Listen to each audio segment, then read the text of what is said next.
Bonjour et bienvenue dans Change de régime, le podcast pour revoir ta relation à la nourriture, épisode 6, la magie de l'évaluation, ou comment apprendre de ses échecs et de ses succès.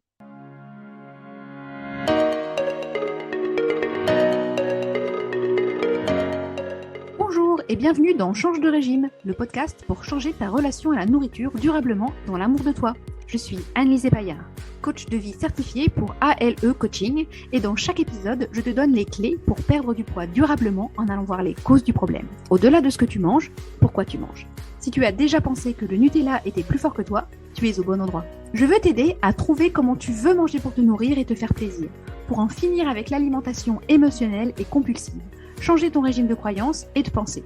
Et si c'était facile de perdre du poids, c'est ce que je veux te faire découvrir dans ce podcast. Parce que perdre du poids, c'est possible pour toi.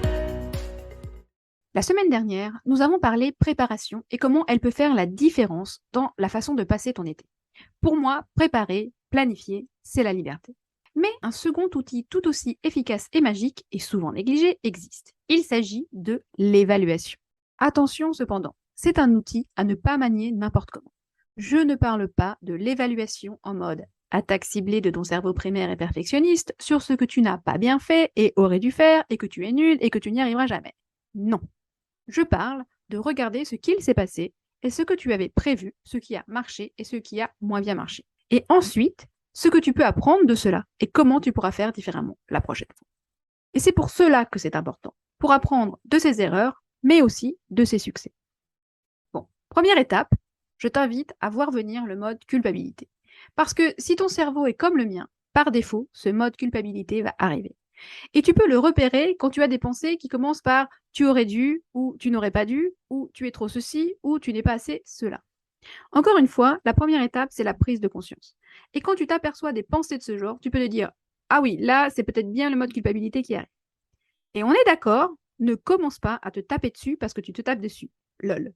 Hein, si tu vois des pensées comme « ah mince, je ne devrais pas être dans le mode culpabilité », non, bien sûr que tu penses que tu ne devrais pas ou tu n'aurais pas dû, blablabla. C'est le mode par défaut. Mais tu n'es pas obligé de croire tout ce que tu penses. Ça ressemble à une fake news de ton cerveau. CF, l'épisode précédent. Non, là, tu peux penser à moi et à une autre de mes pensées utiles. La culpabilité, c'est toujours une option. La culpabilité, c'est juste une couche de souffrance par-dessus la souffrance et ça n'est jamais utile. Donc, première étape, tu prends conscience, tu poses, tu respires et tu reviens aux circonstances. Étape 2, qu'est-ce qu'il s'est passé exactement?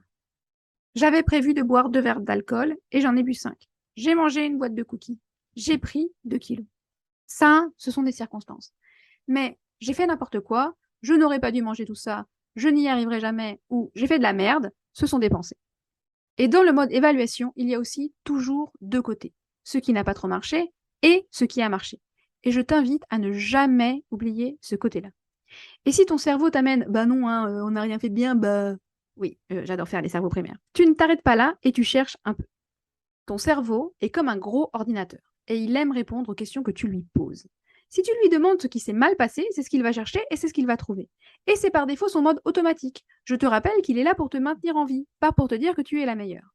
Non, pour te maintenir en vie, il est plus efficace de voir les dangers et les choses qui peuvent ou qui ont mal tourné. Mais en fait, c'est contre-productif. Et si tu lui demandes ce qui s'est bien passé, passer la surprise du début et peut-être une mini-résistance, c'est ce qu'il va chercher et c'est ce qu'il va trouver. Et c'est extrêmement important parce que c'est aussi ça que tu veux continuer de mettre en place. Et là, tu verras que peut-être tu as aussi respecté tes sensations de satiété le mardi midi, que tu n'as pas fini ton assiette parce que tu n'avais plus faim, que tu n'as pas repris de gâteau parce que ça ne te faisait pas envie, que tu as profité d'un moment de fou rire avec tes amis, ta famille, que tu as vu une étoile filante, que sais-je. Peut-être aussi que tu t'es arrêté après la première boîte de gâteaux et que tu n'en as pas mangé d'autres. La pensée « je ne peux pas m'arrêter » est par essence, elle aussi, toujours fausse et inutile. Elle n'amène qu'à une émotion d'impuissance qui génère des actions et des inactions comme continuer de manger, de la culpabilité, une perte de pouvoir et de l'inaction. Et elle est fausse car tu finis toujours par t'arrêter de manger. Sinon, tu aurais tout le temps des gâteaux dans la bouche. La pensée plus utile est peut-être « je ne me suis pas arrêté comme je voulais ». Mais alors, ce n'est pas la même émotion et les mêmes actions qui seront générées dans ce modèle. Donc, étape 2, évaluer ce qui s'est passé, le moins et le plus. Et ça, c'est vraiment utile. N'oublie pas le bien parce que c'est ce que tu veux continuer à faire plus tard. Donc, c'est très utile de savoir ce qu'on ne veut pas répéter, cerveau, bien sûr, mais c'est aussi utile de savoir ce qu'on fait bien parce que c'est ça qu'on voudra continuer à faire. Ensuite, étape 3, les questions que j'aime me poser, ce sont qu'est-ce que je peux apprendre de ce qu'il s'est passé? Qu'est-ce que je veux garder et qu'est-ce que je veux changer et comment? Ok, tu as mangé un paquet de gâteaux et alors? Tu as droit au gâteau, mais peut-être que tu n'en as pas vraiment profité et que c'est pour cela que tu voudrais éviter de recommencer cette action. Si tu fais ton modèle involontaire, que s'est-il passé? Tu étais peut-être dans le modèle de l'envie. C'est « je vois des gâteaux dans la cuisine ». Je pense « j'ai envie de gâteau, c'est trop bon ». Émotion, envie. Action, je mange, je ne regarde pas mes sensations de faim et de satiété, je n'écoute pas mon corps. Résultat, je me prouve que quand je vois des gâteaux, je les mange. On en a déjà parlé dans l'épisode 3. Ok, alors le but, ce n'est pas forcément de ne plus manger de gâteau, hein, mais peut-être de ne pas manger le paquet en entier. Du coup, comment veux-tu les manger? Peut-être en conscience, en les appréciant vraiment. Comment tu pourrais faire cela? Avec quelle émotion? Peut-être curieuse, consciente, attentive? Quelle pensée pourrait te permettre de les ressentir, de te sentir curieuse, consciente et attentive? Peut-être, je veux vraiment apprécier ces gâteaux, je veux m'arrêter quand je n'aurai plus le plaisir. Ai-je encore du plaisir? Dans mon programme de coaching, on apprend à s'écouter, à manger en conscience, en utilisant plusieurs échelles. Tu peux utiliser, par exemple, l'échelle de la faim. Elle va de -5 à +5. -5 étant quand tu as tellement faim que ça te fait mal. 0, tu n'as ni faim ni pas faim, et +5, tu as tellement mangé que ça te fait mal. Tu es proche d'aller vomir. Et tu passes par -4, tu es affamé, tu as des crampes d'estomac. -3, tu as très faim, ton ventre gargouille et c'est désagréable. -2, tu as faim, mais ce n'est pas désagréable. Tu sens que tu pourrais manger. -1, c'est un petit creux, ton ventre est vide mais ne gargouille pas. 0, donc neutre, tu n'as ni faim ni pas faim. +1, tu es légèrement rassasié. +2, tu te sens agréablement rassasié, tu sens ton ventre rempli, c'est agréable. +3, ton estomac est bien rempli, ça commence à devenir désagréable.